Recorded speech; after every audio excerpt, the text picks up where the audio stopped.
आदम अलैहिस्सलाम 960 साल जिंदा रहे। इनकी कुल उम्र तो 1000 साल थी, लेकिन 40 साल कम कर दी गई। सैयदना अबू हुरैरा रजी अल्लाह अन्हु बयान करते हैं कि रसूलुल्लाह सल्लल्लाहु अलैहि वसल्लम ने फरमाया, जब अल्लाह ने आदम अलैहिस्सलाम को पैदा फरमाया तो उनकी पीठ पर हाथ फेरा। इस तरह क़यामत तक जितने इंसान पैदा होने वाले थे उनकी रूहें वजूद में आ गईं।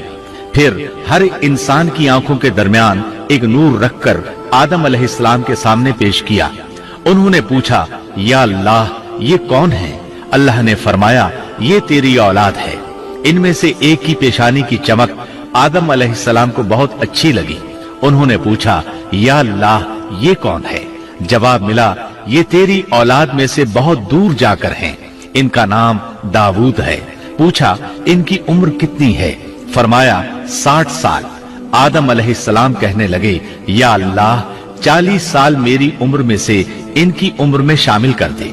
इस सिलसिले में दूसरी रिवायत यूं आई है, जब आदम अलैहिस्सलाम की रूह कब्ज करने के लिए फरिश्ता आया तो वो कहने लगे, मेरी उम्र में तो अभी 40 साल बाकी हैं। उस वक्त उनकी उम्र 960 साल थी। अंबिया अपनी उम्र से वाकिफ होते हैं। फरिश्ते ने कहा, क्या आपको याद नहीं, आपने अपनी उम्र के 40 साल अपनी औलाद दाऊद को हिबा कर दिए थे।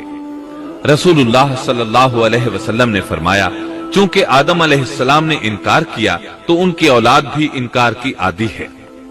आदम अलैहिस्सलाम खुद भूल गए, उनकी औलाद भी भूलती है। आदम अलैहिस्सलाम ने खता की, उनकी औलाद भी खता करती है। हाबील के कत्ल के बाद अल्लाह ताला ने आदम और हव्वा अलैहिस्सलाम को इसका नेमुल बदल अता किया। इसका नाम उन्होंने शीस रखा।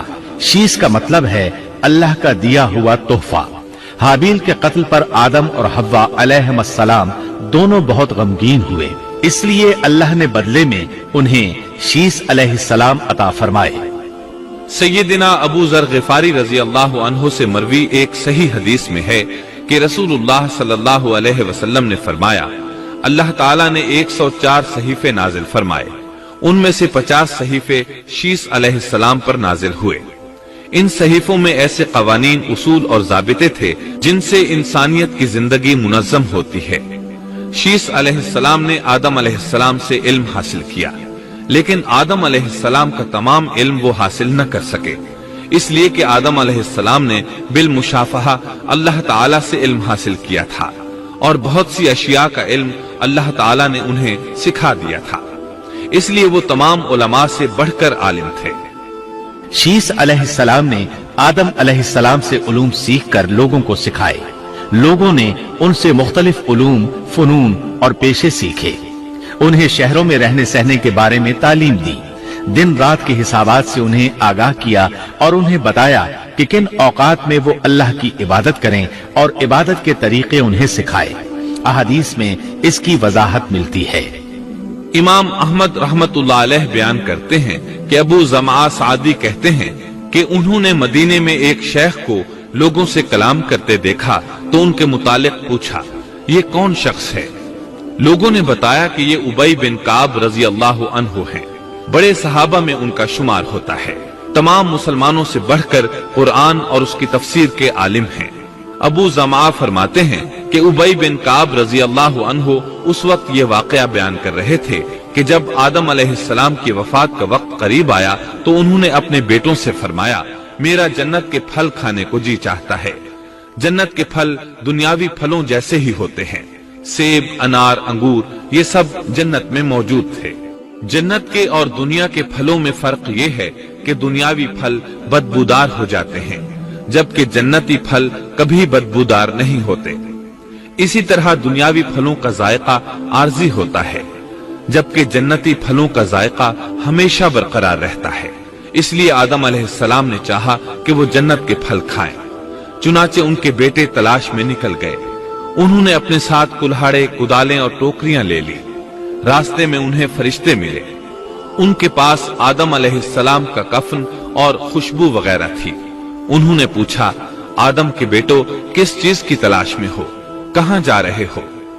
उन्होंने जवाब में कहा, हमारे वालिद मरीज हैं, उन्हें जन्नत के फलों की ख्वाहिश है।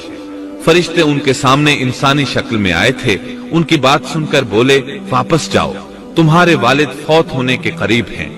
अब उनमें इतनी ताकत नहीं रही कि फल खा सकें। जब फरिश्ते आदम अलैहिस्सलाम की रूह कब्ज करने के लिए आए तो हव्वा अलैहिस्सलाम ने उन्हें पहचान लिया। वो बुलंद आवाज से आदम अलैहिस्सलाम को पुकारने लगी, उनके साथ चिमड़ गईं। आदम अलैहिस्सलाम बोले, मुझसे अलग हो जाओ, पहले भी मुझे तुम्हारी वजह से मुसीबत पहुंची थी।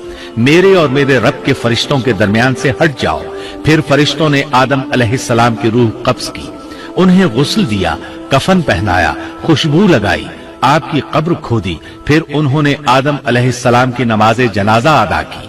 उसके बाद उन्हें कब्र में उतारा, फिर ऊपर मिट्टी डाल दी और बोले, आदम के बेटो, तुम्हारे लिए यही तरीका है। उस वक्त तक लोग कफन दफन के अहकामात से वाकिफ नहीं थे। उन्हें इल्म न था कि काबिल ने अपने भाई को कैसे दफन किया था। इसलिए फरिश्तों को भेजा गया ताकि तदफीन का तरीका बता दें। तो इस तरह इंसान को दफन करने का तरीका मालूम हुआ जो फरिश्ते लेकर आए थे। आदम अलैहिस्सलाम ने अपनी 960 साल की मुकम्मल जिंदगी में सिवाय उस दरख्त का फल खाने के और कोई खता नहीं की। आपकी वफात के 1 साल बाद हव्वा अलैहिस्सलाम भी वफात पा गईं। ये था हमारे बाप सैयदिना आदम अलैहिस्सलाम का उसवा और सीरत तैयबा का हाल।